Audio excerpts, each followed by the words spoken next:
Hi, everyone. My name is Dr. Karim Sandid. I'm a general practitioner. I did a Master of Science in Educational Technology in the CRE in 2017.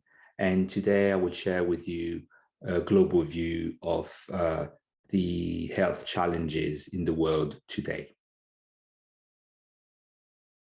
The major definition of health was given by the World Health Organization in 1946. That's the globally recognized definition of health that is still used today. And it was defined as a state of complete physical, mental, and social well-being. And so not just the absence of disease or infirmity. So that's a really important definition, meaning that health is much more than not being sick. The definition of health is a global one, which means that it integrates many aspects. And the three main aspects, as you can see in this graph, are mental health, physical health, and also social health. And the important aspect of it is to really think about these different factors as interdependent.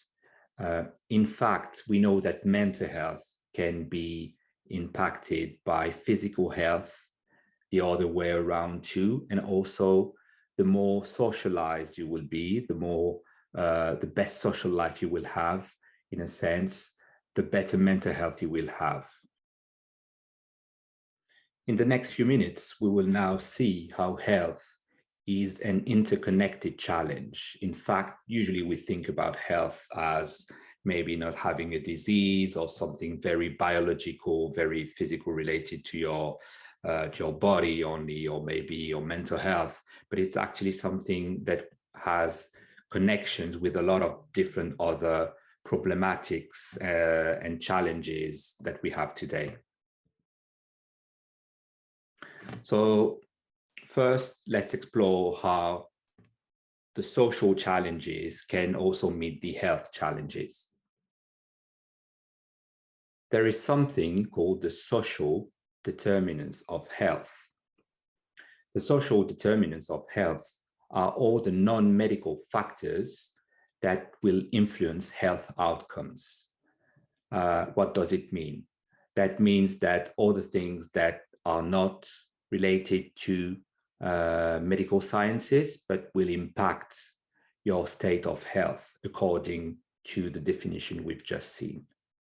It can be, for example, the conditions in which people are born, the condition in which they grow, they work, they live, they age. That's basically the factors shaping their conditions of their daily life. And we have statistics showing that, in fact, 30 to 55% of the health outcomes, meaning how healthy you will be, are dependent on your social determinants. So what are the social determinants of health? I've just put in this slide all the social determinants that were recognized, meaning that they proved they have an impact on health outcomes. But I would like to stress a few of them. So first, education. Education is actually one of the most important social determinant of health. And at first sight, we wouldn't necessarily think about education as something that will impact your health. But we know that the more educated you are, the healthier you will be. There are other things, as we've just said, working life conditions, housing conditions, early childhood development, which is a very crucial and key period of life.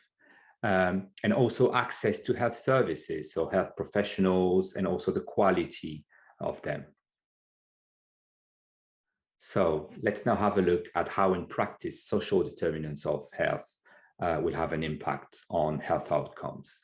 So this graph shows the link, the relationship between life expectancy and GDP, which is the wealth of a country, basically. So we can see that the wealthier a country will be, the bigger the life expectancy is.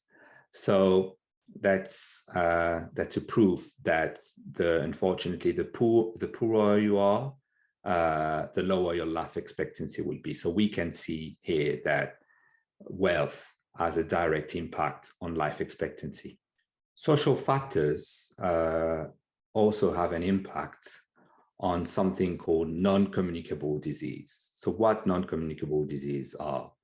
Non-communicable disease are the disease that you can't transmit to someone else. So usually the four main types of them, we call them sometimes long-term conditions too, but the four main categories are cardiovascular disease, so disease related to the heart or the blood vessels, cancers, chronic respiratory disease, so disease affecting the lungs, and also diabetes. And non-communicable disease is a really important topic because we know that they kill 41 million people each year all around the world, which represents 71% of all death globally. And unfortunately, 77% of all non-communicable disease death are in low and middle income countries. So we can see here again a link between social factors and health outcomes. Education is another major social determinant of health, as we've seen before. And on this slide, you can see two consequences and two impacts education can have. On the left side, you can see that the more educated you will be, the higher the vaccination enrollment rate will be, meaning the higher the chance for you to get vaccinated will be. So obviously, if you're vaccinated, you will have less risk of transmissible disease and a lot less negative health outcomes, health problems. On the right side, that's another one. We can see that, so it represents the life expectancy in function of adult education level. And we can see that if the higher the adult education level will be, the higher the life expectancy will be. So that's another proof that the education level has a direct impact on health outcome. We know that air pollution is a major cancer risk factor. In fact, outdoor air pollution causes 1 in 10 cases of lung cancer. We usually think more about smoking as a risk factor for lung cancer. But as you can see in the UK in 2018, 33,000 cases of lung cancer were due to smoking, but 3,600 cases were due to air pollution. Air pollution has a major impact on asthma. First, we know that exposure to air pollution in early childhood significantly increases the risk to develop asthma. That means that when you're a young child, if you're exposed too much to air pollution, you will have more risk to have asthma later in life. And also we know that many air pollutants worsen asthma symptoms. So that's what you can see on the right side of the slide. So pollutants like nitrite dioxide, ozone, carbon monoxide, they will increase asthma symptoms. People will have more asthma exacerbation, which is when asthma is getting worse, you need to take more medication, you will cough more, you will have more risk of being also hospitalized, and also your lung function, meaning the capacity of your lungs to function normally, will be significantly decreased. Climate change is another aspect of how environmental challenges and health challenges are linked. So first, unfortunately, due to climate change, more and more populations, more and more people in the world will have to migrate because they won't get enough food or for many other reasons. These population migrations will put huge pressure on healthcare systems all around the world, and many health challenges, to mental health challenges, but also physical health challenges. Another aspect are droughts. With climate change and the global warming, there will be more and more droughts. And unfortunately, it will put huge food insecurity to a lot of people around the world. As a consequence, there would be huge nutritional consequences for people and a lot more disease related to it. And finally, mosquitoes will be more and more present all over the world. We, for example, know that in the south of France, there is a mosquito called Aedes that can be a vector for malaria. Industrial farming is another major environmental challenge for many reasons, but it also has an impact on health. For example, we know that when you put too much animals close together, that will increase the transmission of infectious disease. And then if the virus or the germ mutates, it can be transmitted to humans. That's what happened in 2009 with the swine flu pandemics in the US. Another problem is antibiotics resistance. As these animals are given huge amounts of antibiotics, this produces huge resistances in germs, in bacteria. And if these bacteria are transmitted to humans, it can then cause really severe infections that won't be treated by normal antibiotics. To conclude this introduction about global health challenges, I will describe 3 examples of challenges that will incorporate all the complexity and the interconnection that we just discussed about. First, one of the biggest challenge for the years to come is to switch from what is called a reactive model of care to more proactive care. What does it mean? Reactive care, it's when you're waiting for something to happen to do something. So that means you're waiting for someone to be sick, to have a disease, to treat it.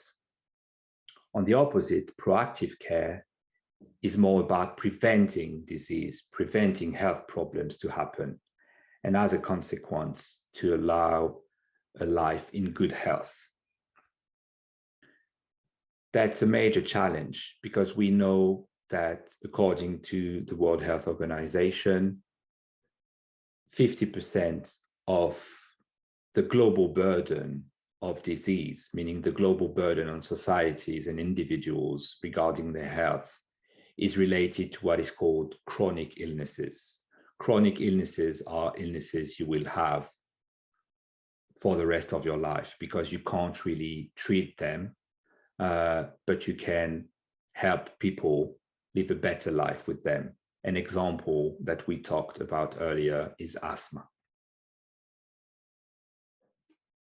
The second major global health challenge I wanted to talk about is health education. Health education is defined as the education that promotes an understanding of health and also how to maintain personal health. That basically means to know more about your health and to know what to do to remain in good health.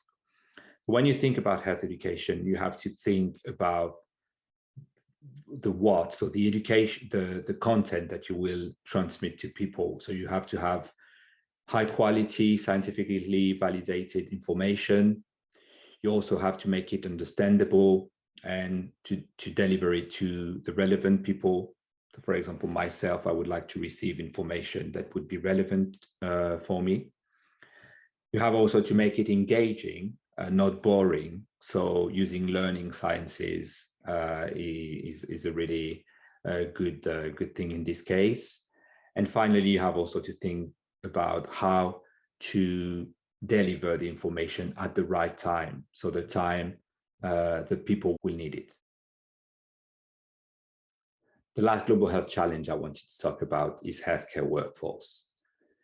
Indeed, the World Health Organization projects that by 2030, there will be a lack of 18 million healthcare workers in the world, mostly in low and lower middle income countries.